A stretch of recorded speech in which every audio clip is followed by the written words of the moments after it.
जिकोपना महान त्यागी बाबा जुमदेव जिकोपना परमात्मा परम पूज्य परमात्मा पार्टी शिलाबाई परोळे यांनी सुद्धा मंचावर हवन कार्य डोंगरगाव या परिसरात चिंतामणी ठाकरे यांच्या निवासस्थानी हवन कार्य पार पडले।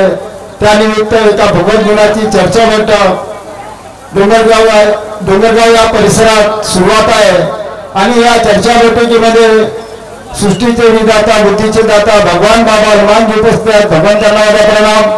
तसेच मानव धर्माचे संस्थापक तुम्हा सर्वांचे सद्गुरू महान त्यागी बाबा जुमदेवजी सुद्धा उपस्थित आहेत। बाबांना माझा प्रणाम। तसेच या कार्यामध्ये वेळोवेळी सहकार्य करणारी आईची ममता सुद्धा उपस्थित आहे। आईला माझा प्रणाम। तसेच आजच्या कार्यक्रमाचे अध्यक्ष आदरणीय उमरेड या परिसरातील बाबांचे सेवक रमेशजी धनगुरे साहेब यांना हृदयपूर्वक नमस्कार। तसेच उद्घाटक साहेब आदरणीय बाबांचे सेवक श्रावणजी घोगरे साहेब यांना हृदयपूर्वक नमस्कार। तसेच संचालक सूत्र सांभाळणारे रविदादा राऊत यांना हृदयपूर्वक नमस्कार। आदरणीय मंडळाचे ज्येष्ठ मार्गदर्शक आदरणीय सोनकुसरे काकाजी, तसेच ज्येष्ठ मार्गदर्शक राजगुरुजी, आदरणीय मंच, तसेच मेयर साहेब, तसेच बोरकर साहेब, वंजारी साहेब, मंच खूप मोठा आहे म्हणून मी इथे सर्वांना आदरपूर्वक नमस्कार। तसेच सेवक सेविका बालसेवक सर्वांना आदरपूर्वक नमस्कार। रजने गांजले त्यास म्हणे जो आपले, रजने गांजले त्यास म्हणे जो आपले, तेच साधू ओळखावा देव तेथीच जाणावा। या मणिप्रमाणे दुःखी कष्टी गरीब जनतेला जवळ करणारे अशा महापुरुषांचा जन्म आदिवासी जमातीतील ठुगरीकर घराण्यात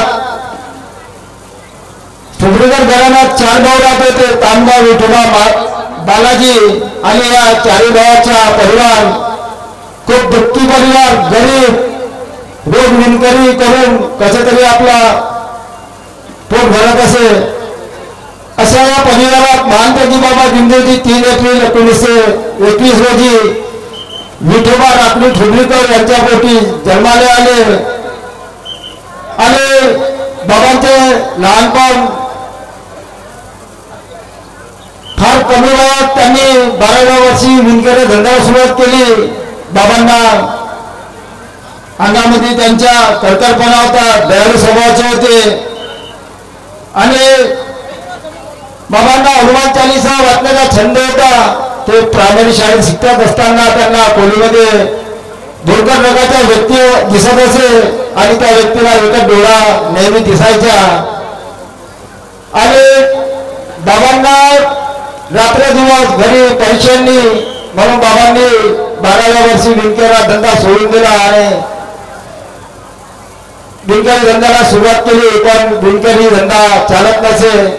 1938 साली बाबांचं लग्न झालं आणि लग्न झाल्यावर त्यांनी एका सोन्या चांदीच्या दुकानात नोकरी केली आणि तिथे एके दिवशी 10 तोळ्याचा हार सुद्धा बाबाला दिसला, उघड्या बसून होता। पण बाबा इमानदार होते, तो त्यांनी सरदारच्या मार्गाकडे नेऊन दिला आणि त्याचा मामा आणि भाचा एक नोकर होता आणि त्यांना बोलावले आणि तो मालक म्हणाला की बाबा इमानदार आहे म्हणून ते आणून दिले, नाही तर चोरीला गेला असता, याला जबाबदार कोण राहिले असते।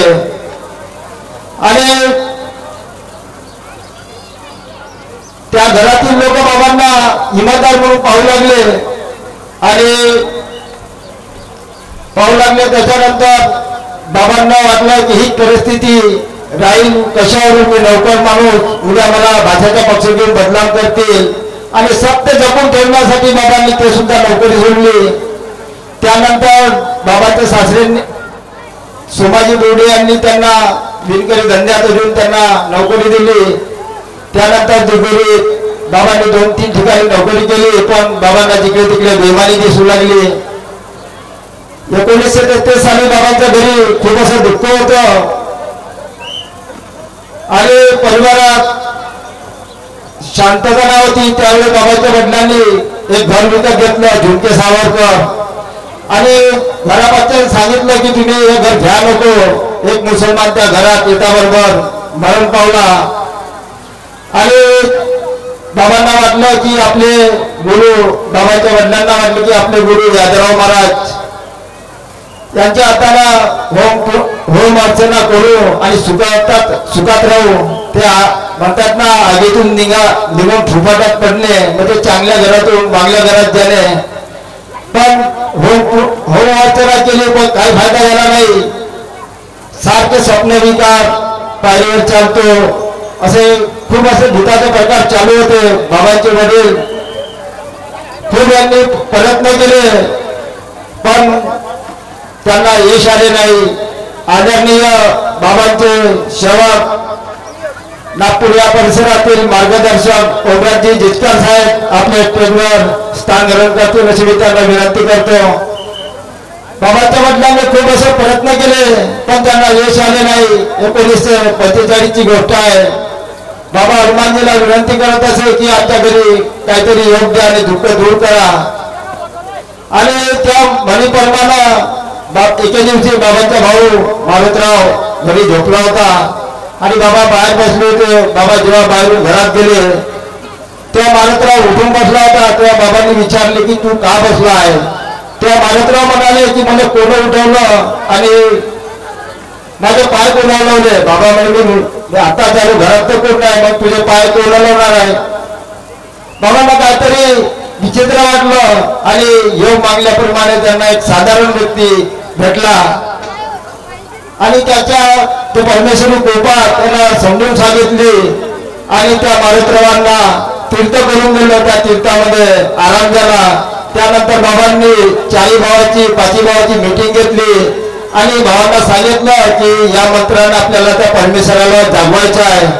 त्यासाठी विधी करणं खूप आवश्यक आहे. त्यावेळेस 4 भावांनी ती वाचली आणि 4 भाऊ नकार झाले कारण ती हनुमानजीची आहे. ती 41 दिवस करावीच लागते अन्यथा मरू किंवा पागल त्या व्यक्तीने सांगितलं होतं आणि सांगितल्यानंतर बाबांनी त्या विधीची दिवस तारीख निश्चित केली. सोमवार 26 नोव्हेंबर 1945 तारीख होती आणि त्यांच्यापाशी घरापाशीच मंदिर होतं. पाणी अगरबत्ती कापून घेऊन गेले आणि अशा प्रकारे त्यांनी सुरुवात केली आणि 21व्या दिवशी बाबाचे भाऊ मारुतराव त्यांच्याकडे आले, नारायणराव त्यांच्याकडे आले आणि सांगू लागले की माझ्या मुलीची प्रकृती खूप खराब आहे, तुम्ही बघायला चला. भाऊ म्हणता बाबा म्हणतात मला काही याच्यातलं समजत नाही. एक 3 मात्र सुद्धा करता फक्त मी बाबा हनुमानजीला पाणी नेतो, मी प्रार्थना करतो आणि घरी येतो.